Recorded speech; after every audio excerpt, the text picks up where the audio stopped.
رسول اللہ صلی اللہ علیہ وسلم کے 40 اصول۔ آپ صلی اللہ علیہ وسلم نے فرمایا، فجر، مشرق، عصر اور مغرب اور عشاء کے دوران سونے سے باز رہا کرو۔ ایک اور جگہ فرمایا کہ بدبودار اور گندے لوگوں کے ساتھ نہ بیٹھا کرو، اور ایک جگہ فرمایا کہ ان لوگوں کے درمیان نہ سوئیں جو سونے سے قبل کیا کرتے ہیں، باتیں کرتے ہیں۔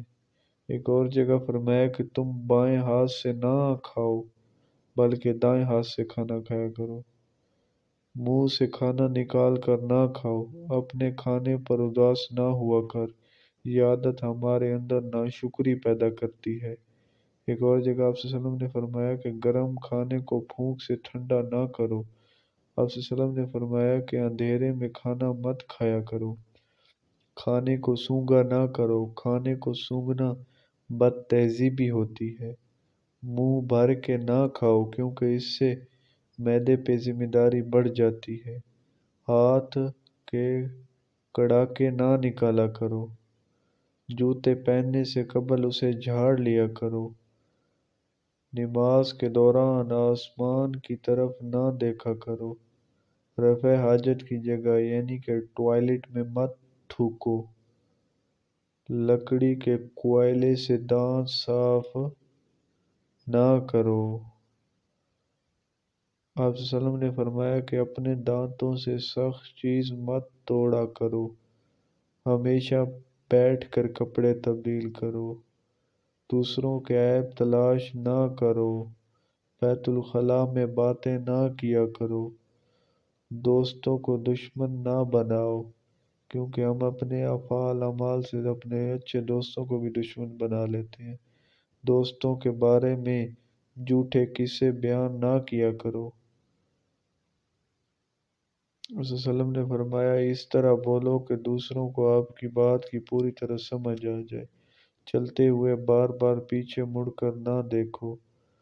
آپ صلی اللہ علیہ وسلم نے فرمایا، ایڑیاں مار کر نہ چلا کرو، ایڑیاں مار کے چلنا تکبر کی نشانیوں میں سے ایک ہے۔ آپ صلی اللہ علیہ وسلم نے کسی کے بارے میں فرمایا کہ کسی کے بارے میں جھوٹ نہ بولو، شیخی نہ بگاڑو، اکیلے سفر نہ کیا کرو، اچھے کاموں میں دوسروں کی مدد کیا کرو۔ آپ صلی اللہ علیہ وسلم نے فرمایا کہ فیصلے سے قبل کسی تجربہ کار اور سمجھدار بندے سے مشورہ کرنا چاہیے۔ آپ صلی اللہ علیہ وسلم نے فرمایا کہ کبھی غرور نہیں کرنا چاہیے، غرور ایک بری عادت ہے جس کا نتیجہ بھی اچھا نہیں لکھا جاتا۔ گداگروں کا پیچھا نہ کیا کرو، غربت میں ہمیشہ صبر کیا کرو، مہمان کی کھلے دل سے خدمت کیا کرو۔ یہ عادت ہماری شخصیت میں کشش پیدا کرتی ہے اور اس سے اللہ بھی راضی ہوتا ہے۔ آپ صلی اللہ علیہ وسلم نے فرمایا کہ برے کرنے والوں کے ساتھ ہمیشہ نیکی کرنی چاہیے۔ اللہ پاک نے جو دیا ہے اس پر خوش رہو اور ناشکری کا مظاہرہ نہ کرو۔ زیادہ نہ سویا کرو، زیادہ نیند یادداشت کو کمزور کر دیتی ہے۔ آپ صلی اللہ علیہ وسلم نے فرمایا، اقامت اور اذان کے درمیان گفتگو نہ کیا کرو، اپنی خامیوں پر غور کیا کرو اور توبہ کیا کرو۔ آپ صلی اللہ علیہ وسلم نے فرمایا کہ روزانہ کم از کم 1-2 بار استغفار کیا کرو، اس سے انسان میں عاجزی پیدا ہوتی ہے۔ امید ہے آپ کو میری یہ ویڈیو اچھی لگی ہوگی، اگر ویڈیو اچھی لگے تو چینل تو سبسکرائب